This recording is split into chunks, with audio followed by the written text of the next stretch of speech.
Hi, and welcome to the second week of the course. I hope you've been enjoying the readings and the assignments and the new concepts. I hope these concepts have helped push your learning to new levels, and most of all, I hope that this process of learning helps encourage you to ask really big questions.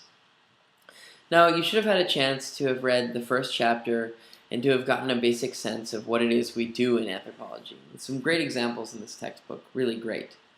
So my second musing is about our second theme here, constructions of reality. Anthropologists test the limits of the idea that culture interacts super heavily with our actual experience of the world, with perception, and that it's so ingrained we can't even really or truly step outside of our learned way of thinking of the world. Our view of what is nature and what is culture, say, or what is the mind and what is the body, what is good and what is evil, what a 10-year-old should be doing during the day, what is a nice way to talk to your parents, how to hold your fork, what is a good thing to do for a job. All these seem second nature. We can't quite step outside these ways of thinking. This means that the people who feel the strongest about this concept of culture as reality, or culture shaping reality, believe that culture basically structures different existences for us, puts us in our own little universes, each difficult to access from the other, even if we speak the other's languages. To be in another culture would be like experiencing an altered state, a psychedelic experience of another reality, another existence. But the truth is, many anthropologists think this goes too far and don't agree with this extreme of view. I certainly don't. I think there are certain things we share just by virtue of being human, certain things we can just communicate with others because we're of the same species. If we believe we can never even get an inkling of another culture, we can't ever build a dialogue about common struggles we're faced with. There's another form of sharing as well, and that's history. Even if we have different cultures, there are a lot of things shared because the whole world has been tied together through colonialism, conquest, capitalism, and globalization.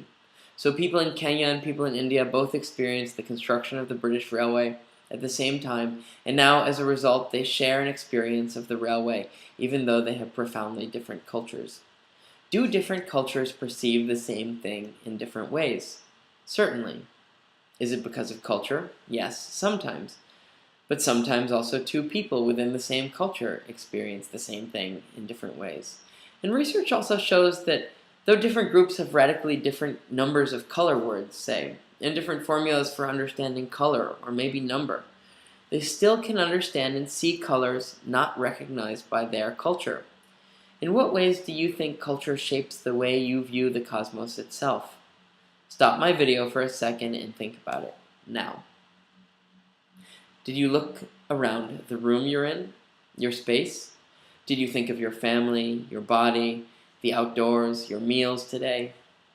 What you think is disgusting, what you think is beautiful, and how much those thoughts of disgusting or beautiful are shaped by your views and how much reflect true disgustingness or true beauty. Look around if you didn't do this. How much of what you see is a product of something you've been taught? It starts to get a little frightening when you start to think about how much is invisible to you unless you really try to look. Do you wonder how you got the status you have? How you got your surname? How you came to live where you live? Why other people live there to begin with? Do you wonder how much of the way you treat yourself is based on beliefs that you think are truths that are really not? This sometimes intrigues me and it sometimes frightens me. Robbins points our attention to different forms of magic. What kind of magic do you believe in that you don't think of as magic?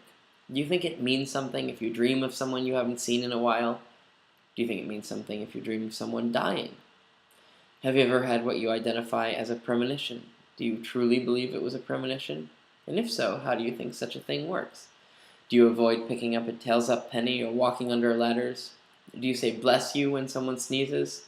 Do you ever close your eyes and say, please, please, let there be X or Y or Z? Why? What would happen if you didn't do these things? Some scholars work with the Sapir-Whorf hypothesis Robbins mentions, which says that language and thought pattern each other. This is a tricky and troubled notion, and the idea that language causes us to think in a certain way doesn't really hold water. But language and thought do interact in complex ways. People from one culture who only speak the language of another are not bound either by the language or the culture. Bilingual people are not more likely to be able to experience two different realities, nor to be bound to only two. But the fundamental message of the chapter is that the cultural ways we perceive reality help us generate symbolic concepts that actually provide an architecture of meaning for our actions, through what Robbins calls key metaphors. These metaphors help give each culture its own particular set of ideas. Characters are metaphors. What are our key metaphors in our culture? Think of movies and their characters and their themes. What themes come up over and over again? Do you have any movies you hold close to your heart as guides for your life?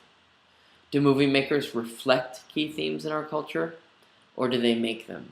How much do you think films affirm cultural ideas, and how much do they defy them or deny them? Now think about TV ads. Do they differ, and if so, why? Robin wants us to think about where we get all this from, how we come to believe what we believe, how we reconcile contradictions within that, how our lives affect and create rituals based around our structures of meaning, and so on. He asks whether people can reorder their way of thinking and doing things as times change in things like revitalization movements, think fundamentalisms, or end-of-the-world crazes. But I want to ask something else. How much must we believe all these things? How much power do we have just to make up our own ways of thinking? If your answer is a lot, then it might be you think you have more control than you do, and it might not.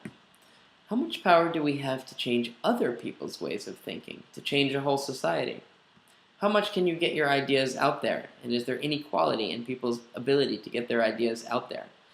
How much do we share equally in the things others in our so-called groups believe in?